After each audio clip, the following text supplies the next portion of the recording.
Good. Now before I start the interview, I'd like your possible co-worker to be present. As she reached for the bell, Tony felt a sudden chill run down his spine.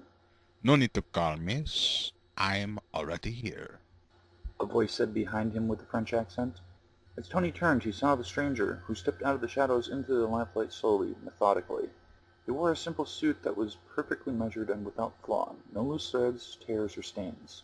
He looked in every way to be the ideal of his professionalism. Eve said that he would be Tony's co-worker if he got the job, though, so he wondered what it was exactly that this man did. He looked like a lawyer or an accountant, with cropped gray hair atop his head, but why would he work with Tony on anything related to the caretaking of the manor? A question for another time, perhaps, he thought as Eve spoke again. Oh, Morty, good. Now that you're here, we can begin the interview. After they had walked to another room, Eve had sat down behind a desk and pulled the clipboard and pencil out, while Tony sat down at a chair about 10 feet from her. Morty stood between the two of them at first, then began circling Tony like a hungry vulture, humming and groaning introspectively. When he got too close, Tony leaned away from the mysterious man, feeling uncomfortable. This continued for about 5 minutes before Eve finally interrupted. Well? The man looked back towards his employee with his body still facing this new prospective employee. Trying to relieve his own stress, Tony started making faces at him since he wasn't looking. I still think you don't need to hire any more help. Suddenly he snapped his neck around to look at Tony and caught him in the process of making another face. Tony released a small noise as the man towered over him, staring. Tony waved and smiled nervously. Morty. Eve said, her eyes burrowing into his back. The man sighed and tilted his head. Fine. What prior applicable employment have you had? Eve crossed her arms and Tony looked at her as if expecting her to answer for him. None? The woman scribbled something down on the clipboard paper. No prior employment, then. All right. What kind of skills do you have? While just looking up at the ceiling, he started to count them off on his fingers. Well, I'm double-jointed. I got second place at my high school swim team regionals and fifth at the county all-age archery contest. Eve scribbled over the paper as if trying to cover the entire thing in ink. No, no, no, no, no. Mortimer snorted and looked upward as if a hook was in his nose, being tugged on by an unseen force. Noting Tony's perplexed expression, he explained what seemed all too obvious to him. She means skills that might apply to this job in particular, you miscreant. Ah, sorry about that, he said as he rubbed a hand to the back of his head. His eyes closed when he faced Eve. Then he turned his head to where the man had stood moments before and found nothing there. Wait, what was that last part? Let's try this again. Job-related skills? I redecked my parents' house and fixed all of its leaks, if that counts for anything. Morty was standing next to his employer now with an eyebrow raised. Eve held her forehead in one of her hands while writing on the sheet. Tony's worry grew. Finally Eve sat upright and held a writing utensil in her hands, holding it level as she looked at Morty. Not the worst I've interviewed, unfortunately.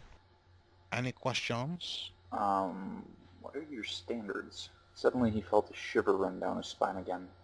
Believe me, you don't want to know.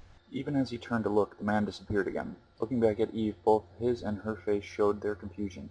Her employee, however, had amusement plastered upon it as he stood by her. As she turned and stared at him, his smile died. She sighed as if this sort of thing were a mere annoyance that occurred frequently. Well, what are they?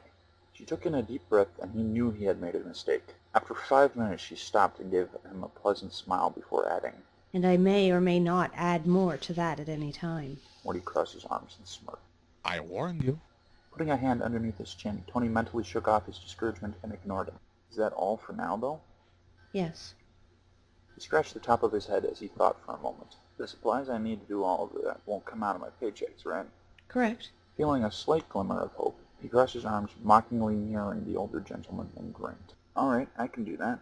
Okay, as far as other skills that could help on the job, I can pick most locks. I know a lot about gardening since my mom is a florist, and a bit about computers from my dad. I may not look it, but despite my stature, I can enforce any rules you have for your tenants as long as I don't have a weapon. He didn't know if these facts would look favorable, but he had said them anyways since they suddenly popped in his head. Rarely had his intuition been off, and now Eve seemed to take note, writing them down.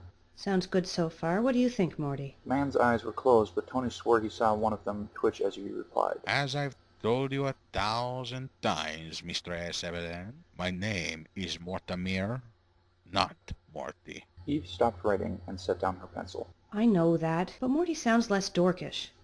About the prospective employee? Mortimer sighed and looked up at the ceiling. Feeling left out, Tony took a small yo-yo out of his pocket and began to play with it. As I have said before, I believe that my assistance is all that you will require. And as I said before, that was true when it was just me living here. But with the new tenants we may have, I need some more help. Besides, you have little skill with building or groundskeeping. If you had, this manor would not be in the state it has fallen to. He opened his eyes and they locked with hers, an intensity surging from the space between them. Finally, he broke his gaze and showed his disdain for Tony as he tipped his head towards him. I concede to that. So, you really want my opinion on this creature? Yes. As far as his other supposed skills, well, he'd have to demonstrate them for me to be satisfied.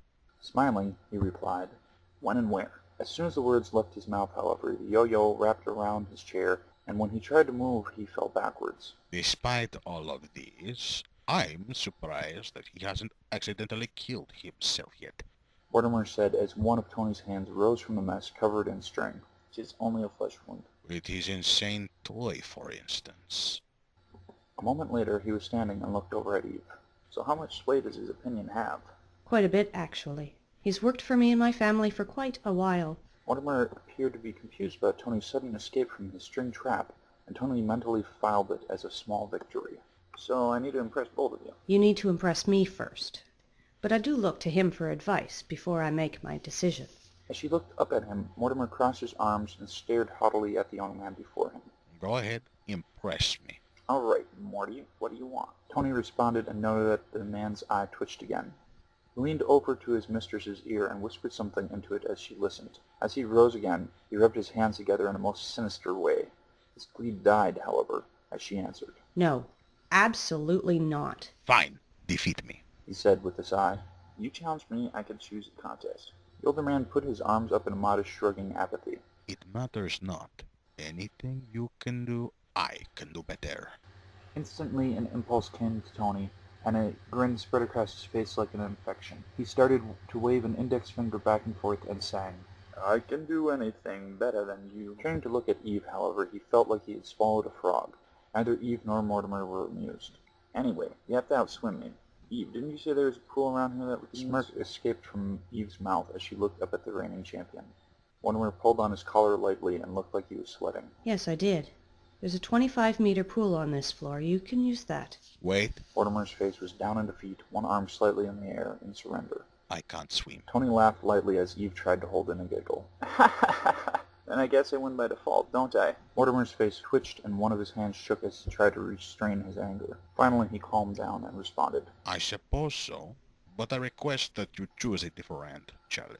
Tony looked up at the ceiling as another possibility came. "Sure, I'll choose..." He didn't get a chance to say what his choice was. No. Eve interrupted. But Mortimer tried to speak and she held out a hand to stop him. You agreed to let him choose the challenge, and then claimed that you can defeat him regardless of what he chooses. Maybe if you hadn't been so arrogant, I would have allowed it.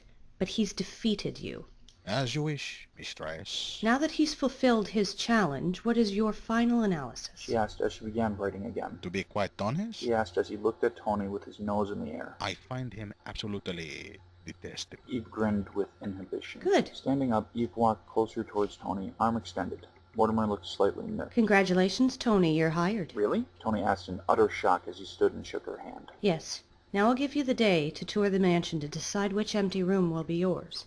In 1 week, you start working, so I suggest you be quick and move your things in. "You won't regret this," he said, shaking her hand with increased vigor. Mortimer looked down at him with a menacing glare and whispered. She had better not. Tony gulped. For your sake,